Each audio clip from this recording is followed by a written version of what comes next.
नमस्कार, मैं हूं अंजू पंकज। यशवंत जाधव की डायरी के चलते शिवसेना में भूचाल आ गया है। संजय राउत का कहना है कि डायरी के सबूत सच हो ही नहीं सकते, डायरी बनाई गई है, डायरी फेक है। लेकिन दूसरी तरफ यशवंत जाधव खुद सफाई देते फिर रहे हैं कि इस डायरी में लिखे गए मातोश्री और घड़ी शब्द का सही मायने में मतलब क्या है।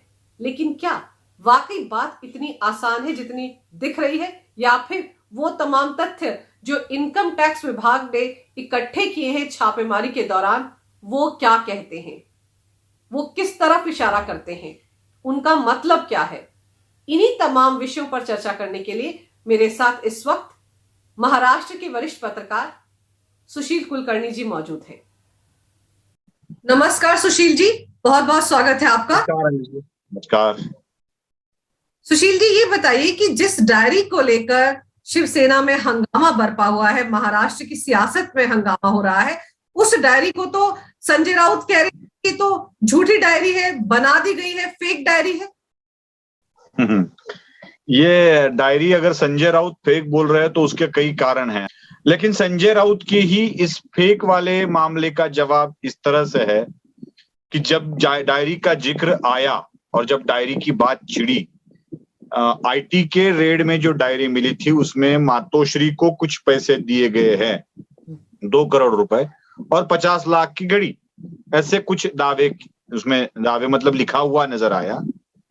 तो तुरंत ही यशवंत जाधव ने ये कह दिया था कि ये मामला उस मातोश्री से जुड़ा हुआ नहीं है, मेरी माता से जुड़ा हुआ है। मतलब मेरी माता को मैंने 2 करोड़ रुपए दान धर्म के लिए दिए थे और 50 लाख रुपए की घड़ी उसी के लिए दी थी। अब कितना बड़ा बेटा बन गया है अंजू जी।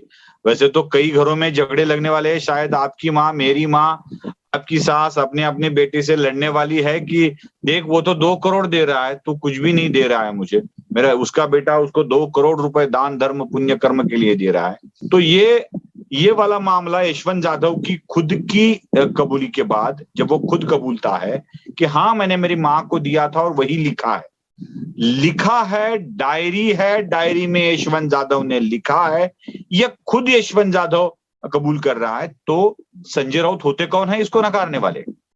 क्या संजय राउत को ठेका दिया है इस डायरी के बारे में सच या कुछ पड़ताल करने का? संजय राउत यूं ही ऐसे ही आजकल बड़बड़ाते आ रहे हैं, वो इतने स्तर से नीचे गिर गए हैं कि हर एक चीज को, मतलब आप प्रूफ को नकारते जा रहे हो, आप कोर्ट को नकारते जा रहे हो, बस राउत जो कह रहे हैं वही सही है, बाकी दुनिया सारी गलत है।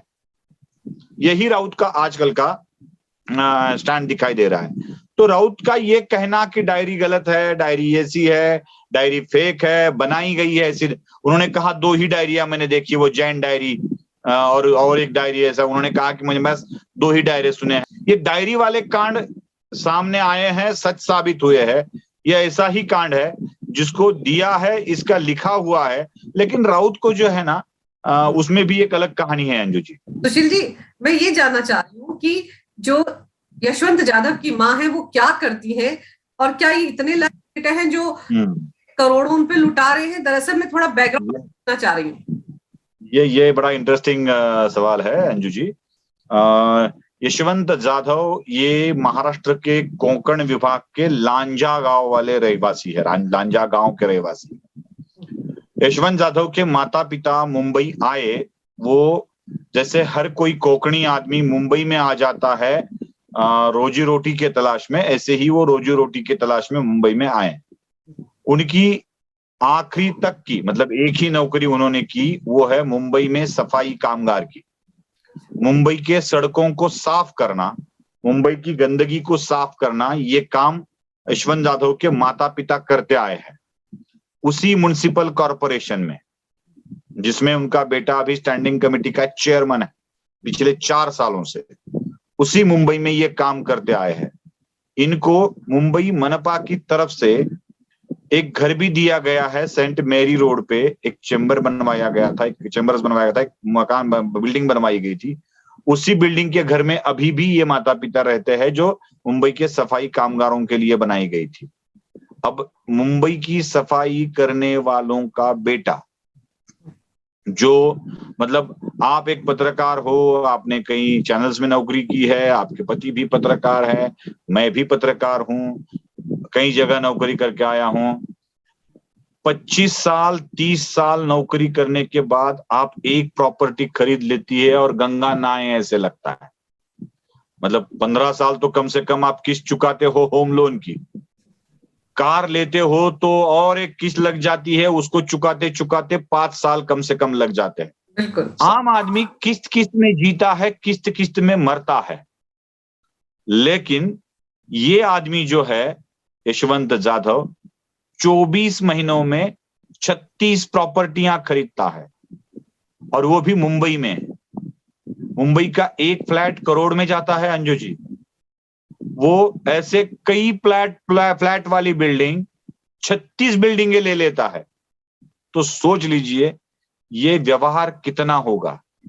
एक आम सफाई करने वाले का लड़का इतनी दूर तक कैसे पहुंच जाता है? इसका जवाब है मातोश्री की कृपा। अब ये कृपा कैसी है ये भी जान लीजिए। 4 साल से ये आदमी मुंबई के स्टैंडिंग कमेटी का चेयरमैन है। उसकी बीवी जो है वो एमएलए है भाईखड़ा विधानसभा क्षेत्र से। ये वही भाईखड़ा विधानसभा क्षेत्र है जहां से अंडरवर्ल्ड डॉन अरुण गवली एक बार चुनकर आए थे। दगड़ी चौल जिसे कहा जाता है, दगड़ी चाड़ बोलते हैं उसे, वो दगड़ी चाड़ इसी एरिया में है। लेकिन ये बंदा 4 साल से स्टैंडिंग कमेटी का चेयरमैन बना बैठा है।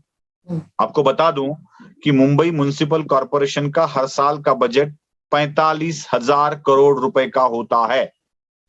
उसमें से 16,000 करोड़ रुपए के बिल हर साल मुंबई म्युनिसिपल कॉरपोरेशन के स्टैंडिंग कमेटी के सामने अप्रूवल के लिए आते हैं।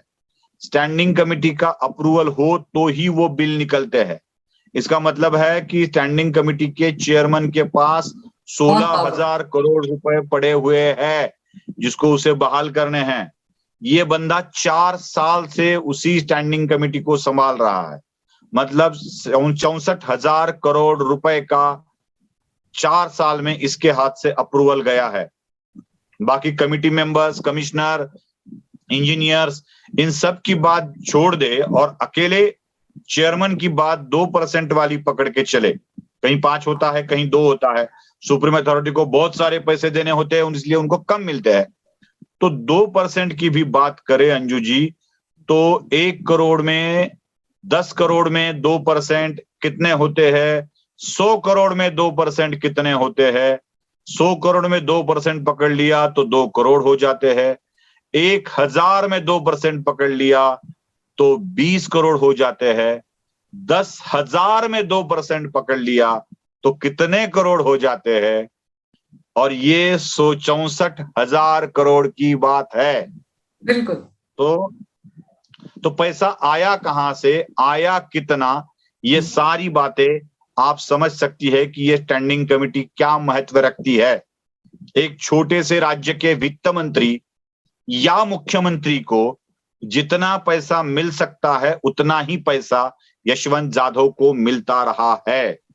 मतलब हम अगर तुलना ही करें तो गोवा, मणिपुर, अरुणाचल जैसे छोटे छोटे राज्य भी मुंबई मनपा के पीछे है, मुंबई मनपा के बजट के अनुसार। तो ये बंदा इसमें माल कमाता आया है और यही माल अपने आकाओं तक पहुंचाता आया है। मैं तो ये कहता हूं कि अगर ये 2 करोड़ का वाला मामला सही है तो यशवंत जाधव ने अपने आका की कीमत बहुत कम आकी है। ज्यादा से ज्यादा पैसे देने चाहिए आका तक, लेकिन ये बहुत ही कम पैसे चले गए हैं। यही एक गुस्सा भी हो सकता है संजय राउत के बयान में कि साला ये ऐसा क्यों हो रहा है। हड़बड़ाहट हो सकती है कि बहुत कमा रहा है ये। सुशील जी, ये हो सकता है 2 करोड़ सिर्फ एक डील का हो। अभी तो डायरी पूरी खुली नहीं है। 2 या 3 मामलों का खुलासा इनकम टैक्स विभाग ने किया है। अभी तो डायरी में बहुत कुछ होगा और कितनी बार 2 करोड़ लिखा गया होगा। लेकिन मजेदार सवाल ये आपसे पूछना चाह रही हूँ कि ऐसी डायरी लिखी ही क्यों? आखिर ये हिसाब किताब किसको देना था? अगर सब कुछ यशवंत यादव को खुद ही संभालना था तो ऐसी डायरी बनाने की जरूरत नहीं थी। यानी कि कोई नहीं, ना कोई आगा है जिसको ये हिसाब दिया गया है। जरूरत होती है, हिसाब देना पड़ता है, कितने किसको ट्रांसफर किए ये बताना पड़ता है। अगर अपनी माँ को बाप को कोई देता है तो हिसाब नहीं रखता है अंजू जी। आप कभी लिखती है घर में कि मैंने माँ को आज 1000 रुपए दिए, या माँ के लिए आज ये 1500 की चीज ले ली, ऐसा लिख के रखती है कहीं आप? ये जो फैमिली में होता है ना, इसको लिखकर नहीं लिखा नहीं जाता है, वो करने वाली बात होती है, दिल वाली बात होती है, और हम इसी दिल वाली बात के साथ ही रुकते हैं। मुझे तो इसमें और एक एंगल नजर आ रहा है अंजू जी, जरा ठीक से सोचिए। देखिए, इसमें 2 चीजें लिखी गई है। एक है मातोश्री को 2 करोड़, और दूसरा लिखा है 50 लाख घड़ी के। अभी एक बात है, घड़ी दे दी ऐसा लिख सकते हो आप, इसके लिए इसको घड़ी दे दी, इसको ये गिफ्ट किया, ये गिफ्ट किया। डायरी लिखने का शौक है किसी को, लिख देता है। तो 50 लाख की घड़ी कोई दे सकता है क्या? 50 लाख की घड़ी होती है? अगर 50 लाख की घड़ी होती है तो मुझे लगता है वो सोने की पूरी तरह अंदर प्लैटिनम के कांटे लगे हुए और नंबर्स की जगह हीरे लगे हुए होंगे शायद, तभी घड़ी की कीमत इतनी बड़ी हो सकती है ना। 1 लाख, 2 लाख, 3 लाख, 4 लाख, 7 लाख, 10 लाख तो मैंने सुना है कि होती है घड़ियां। लेकिन 50 लाख की घड़ी, ये कैसे हो सकता है? तो सोचने वाली बात अब ये है, मातोश्री के 2 करोड़ और घड़ी के 50 लाख। मैं समझ गई आपकी बात। अब घड़ी किसकी है? घड़ी है एनसीपी की। बिल्कुल, घड़ी एनसीपी का चुनाव चिन्ह है।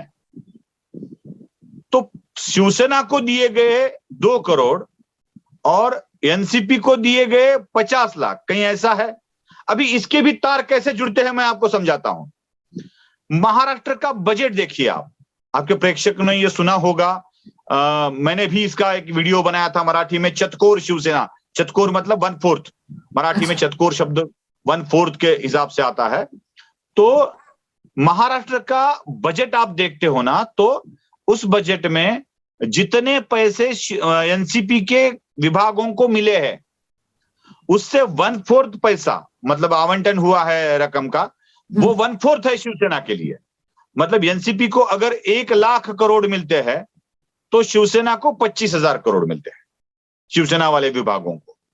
वहां पे राज्य सरकार में शिवसेना को 1/4 हिस्सा मिलता है, और मुंबई म्युनिसिपल कॉर्पोरेशन में क्या एनसीपी को 1/4 हिस्सा मिलता है?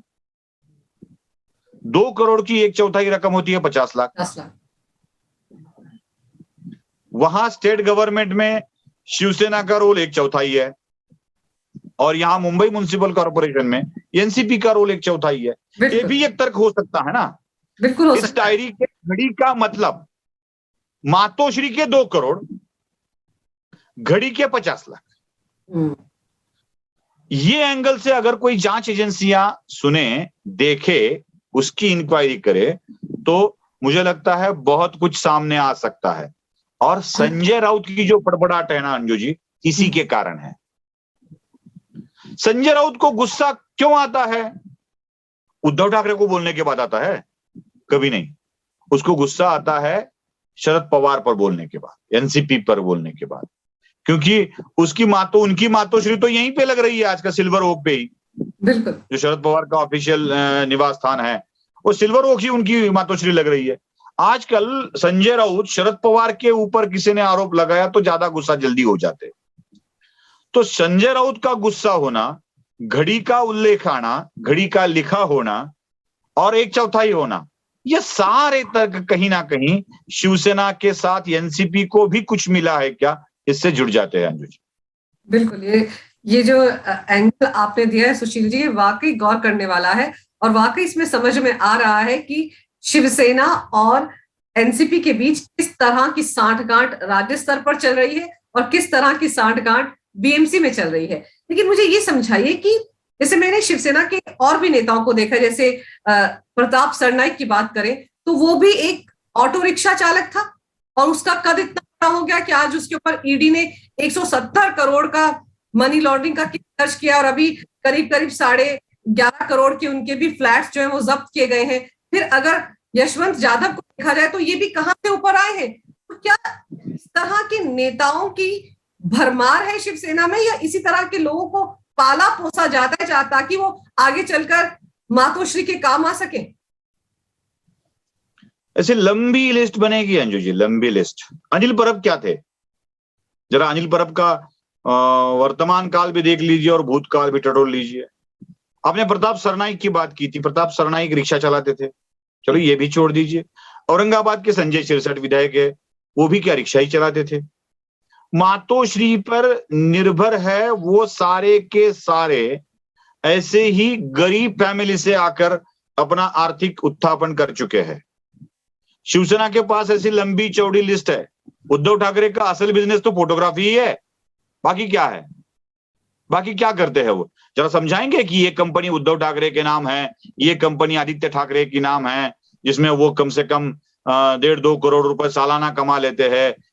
अरे मर्सिडीज बेंज तक साले के नाम की है उद्धव ठाकरे के पास, वो भी उनकी नहीं है, हलफनामे में लिखा है कि उनकी नहीं है, ये उनके साले की है।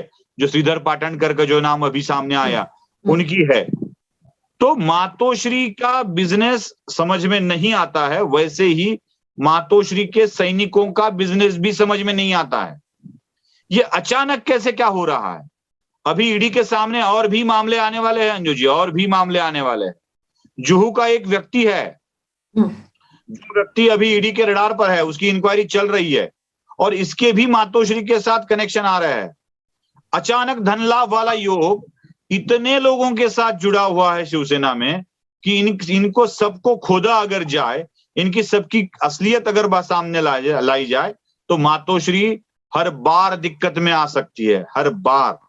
और यही एक हड़बड़ाहट, यही एक तिलमिलाहट हमें बार बार दिख रही है अंजू जी। और ये जो इकबाल सिंह चहल हैं, जो कमिश्नर हैं बीएमसी के, अब उनके नाम का भी एक तरह से नोटिस जारी किया हुआ है इनकम टैक्स विभाग ने। उनकी 60 को लेकर भी बड़े बड़े खुलासों की बात हो रही है।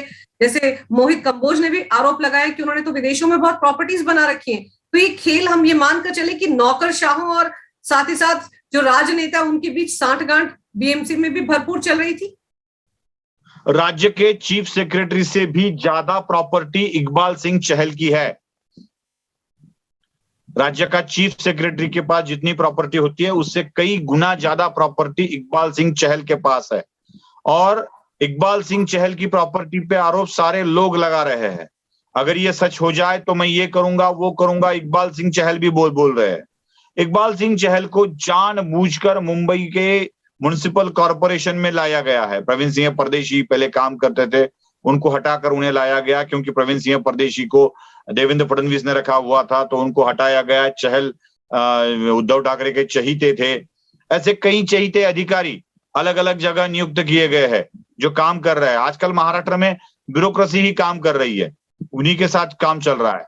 और इकबाल सिंह चहल और यशवंत जाधव का रिश्ता भी पुराना ही है। मैं आपको फिर से उसी फिगर पर लेके आता हूं, 64,000 करोड़ वाली। 4 साल से ये काम कर रहे हैं और वही लगभग उतना ही, थोड़ा सा कम होगा, उतने साल ये कमिश्नर के तौर पे मुंबई में आके बैठे हैं। इसका मतलब साफ साफ है, स्टैंडिंग कमेटी का कोई भी चेयरमैन कमिश्नर के खिलाफ जाकर या कमिश्नर को बिना बताए काम नहीं कर सकता है। तो इसमें कमिश्नर का इन्वॉल्व होना स्वाभाविक है। इनके पास तो 64,000 करोड़ है, उनके पास तो 45 है। 3 सालों से भी पकड़ लिया तो कितने करोड़ हो जाएंगे आप पकड़ लीजिए। यही हो रहा है महाराष्ट्र में आजकल। ब्यूरोक्रेसी ही बहुत कुछ काम कर रही है, इसीलिए चहल का नाम भी आया है। और चहल भी इनकम टैक्स की ये सारी प्रक्रिया में अटक जाएंगे, ये देख लीजिए आप। और एक नाम जो बहुत ज्यादा उभर कर आ रहा है, जिस पर मैंने भी वीडियो बनाया था, बिमल अग्रवाल। बिमल के साथ बहुत ज्यादा व्यवसायिक रिश्ते हैं। यशवंत जाधव के बहुत सारे ठेके देने के टाइम भी बहुत फेवर किया गया है। और ये बिमल अग्रवाल वही है जिसने गोरेगांव पुलिस स्टेशन में परमवीर सिंह के खिलाफ एफआईआर दर्ज करवाई थी, एक्सटॉर्शन का आरोप लगाया था। तो ये सिर्फ एक संयोग है या इसके अंदर बहुत बड़ा खेल है? ये मात्र संयोग कह सकते हैं, लेकिन संयोग नहीं हो सकता है अंजू जी। बिल्कुल। कैसे संयोग कहेंगे हम? परमवीर के सरकार के खिलाफ जाते ही विमल अग्रवाल परमवीर को प्रॉब्लम में लाने की कोशिश करता है। यही विमल अग्रवाल कई केसों में अटका हुआ है। यही विमल अग्रवाल यशवंत जाधव से भी मिला हुआ है। तो ये कांड अब खुला हो रहा है कि ये मिलके सारी चीजें करते थे। जब भी कोई इनके ऊपर गुस्सा करने आए तो इनको ये मतलब जब इनके खिलाफ उतर जाए तो उसको सही रास्ते पर लाने के लिए विमल अग्रवाल जैसे लोग ही काम आते हैं। और बस वही विमल अग्रवाल वही काम कर रहा है अपने आका के सूचना के अनुसार। और फिर आप ये देखिए कि टाइमिंग कितनी खतरनाक है। इधर बीएमसी का कार्यकाल पूरा होता है और उधर इनकम टैक्स के छापों में इतना बड़ा खुलासा। तो मैं तो ये कहूंगी कि यशवंत यादव की डायरी के बहाने या यशवंत यादव के बहाने बीजेपी को तो बीएमसी चुनाव में बैठे बिठाए एक बहुत बड़ा मुद्दा मिल गया है। क्यों ना मिले, क्यों ना टाइमिंग करे। समझ लीजिए, चलो मैं मानता हूं, समझ लीजिए जो आरोप हो रहे हैं वो भी हम सच समझ लेते हैं, चलो समझ लेते हैं। क्या उसमें सहानुभूति प्राप्त करने का विषय आता ही कहां है। भारतीय जनता पार्टी अगर बीएमसी चुनाव को सामने देखकर ही केंद्रीय एजेंसियों द्वारा शिवसेना के नेताओं पर ये इंक्वायरी बिठा रही है, यह वाक्य हमने थोड़ी देर के लिए सच मान लिया, तो क्या शिवसेना नेता इतना पैसे इकट्ठा अपना नया घर बनाने के लिए कर रहे थे? चुनाव के लिए तो ये कर रहे थे ना। चुनाव का ही सारा खर्चा था, ये चुनाव का ही सारा मामला था। यशवंत यादव को अगला मेयर समझा जा रहा था मुंबई का। तो ये चुनाव ही लड़ सके और पैसे दिए जा सके, इसीलिए तो ये सारी चीजें की जा रही थी। आप करप्शन करके चुनाव के लिए पैसे जमा कर सकते हो, लेकिन आपकी विरोधी पार्टी चुनाव के वक्त अगर ऐसे रेट डालती है तो आप उसे राजनीति कहते हो। अलग ही मामला है भाई ये। अगर चुनाव की राजनीति है तो चुनाव की राजनीति चुनाव जैसे ही होगी। अगर भारतीय जनता पार्टी इस विषय को लेकर लोगों तक पहुंचती है और कहती है कि देखो सैकड़ों करोड़ रुपए ये कमा रहे हैं, ये आपका ही पैसा है, आपके ही पैसे खा के आपको ही दिए जा रहे हैं, ये कुछ अलग नहीं दे रहे आपको। अगर ये भाजपा लोगों को समझाना चाहती है तो इसमें गलत क्या बात है? शिवसेना विक्टिम कार्ड क्यों खेल रही है? देखो देखो हमारे साथ ऐसे हो गया है, देखो हम पे अन्याय हो रहा है। और आपने पैसा जमा करते वक्त अन्याय किया था, वो कहां चला गया? क्या उसको अन्याय नहीं कहा जाता? इसको ही अन्याय कहा जाता है। और मामले में एक बात और अंजू जी, कि ये सारे मामले ये बदले की भावना से किए जा रहे हैं, ऐसा शिवसेना, कांग्रेस और राष्ट्रवादी कांग्रेस तीनों पार्टियां बोलते आ रही। क्यों ना की जाए बदले की भावना? और एक बात, जो तथ्य सामने आ रहे हैं वो क्या गलत है? क्या परमवीर सिंह की केस गलत है? क्या अनिल देशमुख की केस गलत है? क्या अनिल परब की केस गलत है? क्या नवाब मलिक की केस गलत है? क्या यशवंत जाधव की केस गलत है? और जितने पैसे आपने ऐठे हैं, कमाए हैं, लेके डकार लेके बैठे हो, तो ये सारे पैसे तो सही है ना। तथ्यों को भुलाकर मिथ्या आरोपों के ऊपर ये सारी कथा बताएं बनाना और उन कथाओं के बीच विक्टिम कार्ड खेलकर सहानुभूति अर्जित करना, यही अगर राजनीति है तो विपक्ष के लोग भी यही राजनीति खेलेंगे। वही विक्टिम कार्ड खेलने नहीं देंगे। वही बताएंगे कि देखो लोगों को कि आप ही विक्टिम हो, आपके ही पैसे हैं। तो इसको ऐसे नहीं समझा जाना चाहिए। और ये जो श्रीधर पाटनकर का मामला है, ये भी तो बहुत घातक है उद्धव ठाकरे परिवार के लिए। नंदकिशोर चतुर्वेदी के साथ उद्धव ठाकरे परिवार के रिश्ते अब सीधे तौर पे सामने आ रहे हैं। और एक व्यक्ति है जो मुंबई का ही है, जो अचानक धन लाभ वाला व्यक्ति है, वो जसरा। उस जसरा पहले वो कुछ छोटी मोटियां कंपनी चलाता था, जैसे ही मातोश्री की छत्र छाया में आ गया उसने भी कहते हैं बड़ी प्रॉपर्टी बना ली है। अब ये जसरा के ऊपर भी ईडी का हाथ पड़ रहा है, इनकम टैक्स का हाथ पड़ रहा है। मैं तो मातोश्री 2 के कंस्ट्रक्शन के बारे में भी बात करते हैं। नीतीश राणे ने आरोप लगाया था कि कहीं मातोश्री 2 में जो कंस्ट्रक्शन हो रहा है वो कंस्ट्रक्शन क्या सही में लीगल है, किसका पैसा है इसमें। लोग कहते हैं कि डिनो मोरिया ने इसमें पैसा लगाया है। डिनो मोरिया के पास किसका पैसा आया था, वो किसके पैसे घुमा रहा था, वो आपको याद है वो दिल्ली वाली कंपनी की हम बात करते थे जो अहमद पटेल के रिश्तेदारों की थी, वो वाली कंपनी से जिनो मोरिया के पास पैसा आता था, जिनो मोरिया का पैसा मातोश्री के पास जाता था, ऐसा आरोप नीतीश राणे लगाते हैं। तो ये सारे जो चतुर्वेदी, जसरा,